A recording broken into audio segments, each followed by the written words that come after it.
Hallo maats, baie lank gelede, in die begin van alles, wat in Hebreëus Bereshit genoem word, het Abba Vader die hele wêreld gemaak.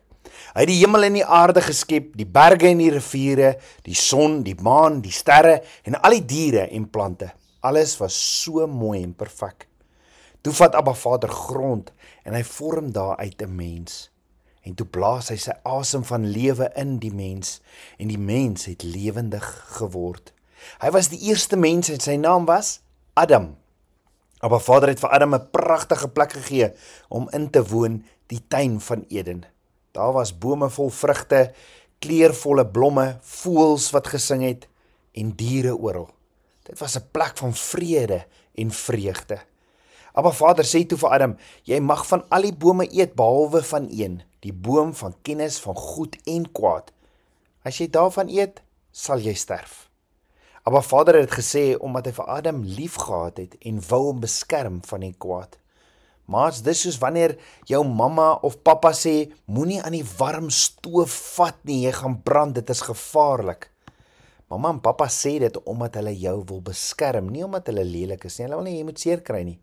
Abba Vader het toe al die diere gemaak, leeu's, olifante, ape, perde, voëls en bring hulle na Adam toe. Adam moes vir hulle name gee. So maats, kan jy dink net hoe slim en kreatief Abba Vader vir Adam gemaak het. Maar Adam het iets opgemerk. Al die diere het maats, maar hy was alleen. Abba Vader het geweet, dit is nie goed vir hom om alleen te wees, vir Adam om alleen te wees nie. Toe laat hy vir Adam 'n diep slaap val. Ja, Adam het aan die slaap geraak en Abba Vader neem toe een van sy ribbes en maak 'n vrou, Eva. En toe Adam haar sien, was hy baie bly toe hy wakker word. Hy sê, sy is deel van my. Alles was goed en mooi, totdat die slang toe die tuin ingekom het. Die slang was slim en listig, maar eintlik was dit Satan, die vyand van Abba Vader. Hy wou hê Adam en Eva moes twyfel of Abba Vader regtig goed is. Die slang vra toe vir Eva, het God regtig gesê julle mag van enige boom nie eet nie? Die slang wou hê, sy moes dink dat Abba Vader iets vir hulle wegsteek. Maar dit was 'n leuen. Abba Vader wou hulle net beskerm. Eva sê toe, ons mag eet van die bome, maar nie van die een in die middel van die tuin nie.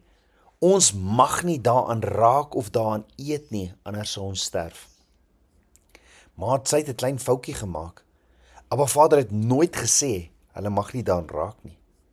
So sy het ietsie bygevoeg wat Abba Vader nie gesê het nie.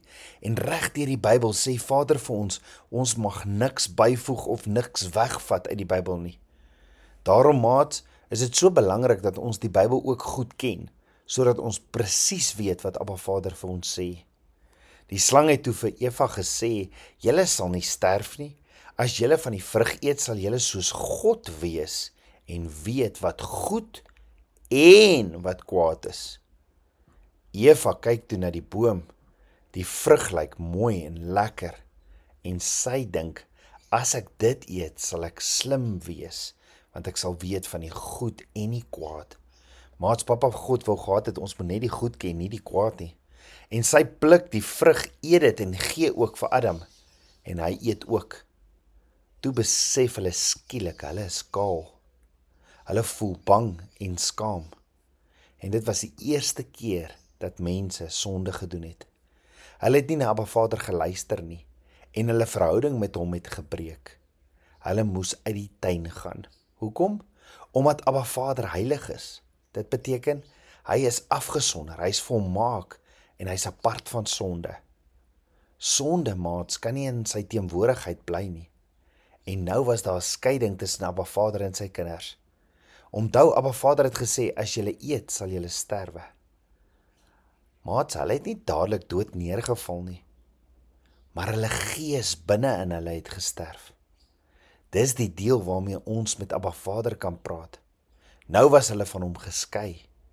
So maats, daar is 3 soorte dood. Die eerste dood is die geestelike dood. Dis om van Abba Vader geskei te wees. Die tweede dood is die fisiese dood. Dis wanneer ons liggame ophou leef. Die derde dood is die ewige dood, om vir altyd van Abba Vader af weg te wees in die hel. So, hoor nou die goeie nuus. Abba Vader het van die begin af 'n plan gehad, 'n verlossingsplan. Hy sou iemand stuur om alles reg te maak. Sy eie seun, Yeshua HaMashiach. Ja, maats, in 1 Korintiërs 15, vers 45 tot 47 lees ons dat Yeshua die tweede, maar ook die laaste Adam is. Die eerste Adam was Abba Vader ongehoorsaam, maar Yeshua het gekom om alles reg te maak. Die Bybel sê in Johannes 3 vers 4 dat sonde ongehoorsaamheid aan Abba Vader is. Adam en Eva het nie geluister nie, maar Yeshua, die tweede Adam, was gehoorsaam selfs tot aan die kruis. Hy het gesterf om ons sonde weg te neem, sodat ons weer naby aan Abba Vader kan wees. Toe hy die dood opstaan, het hy vir ons nuwe lewe gegee. Nou kan elkeen wat in hom glo weer geestelik lewendig word, net soos in die begin toe Adam en Eva saam met Abba Vader gewandel het. Maats, as jy vir Yeshua kies as jou verlosser en Messias, kom die Heilige Gees in jou woon en maak jou gees weer lewendig. Heilige Gees help jou dan om in liefde, vrede en in gehoorsaamheid te leef. Maats, Abba Vader is 'n goeie Vader. Hy het jou so lief dat hy sy enige gebore seun gegee het, sodat jy wat in hom glo, nie verlore sal gaan nie, maar vir altyd saam met hom kan leef. Dit staan in Johannes 3 vers 16. So wanneer jy saam met Yeshua leef, word jou lewe vol lewe en vreugde, net soos in die tuin van Eden. En is hier waar jy weer elke dag saam met Abba Vader kan wandel, want hy het jou gemaak om vir altyd naby aan hom te wees. Kom ons bid saam. Ons almagtige Vader, baie dankie vir u verlossingsplan. Dankie Yeshua dat ons, u is die weg, die waarheid en die lewe, en dat ons weer Vader kan nader en in intimiteit hom kan nader en by sy voete kan kom sit en soos u sê in Spreuke 3 vers 5 tot 7 kan ons u ken in alles. Dankie vir u goedheid. Dankie dat u ons so lief het. Ons loof en ons prys u. Ons bid dit alles in Yeshua se naam, die Seun van Abba Vader. Amen. Shalom.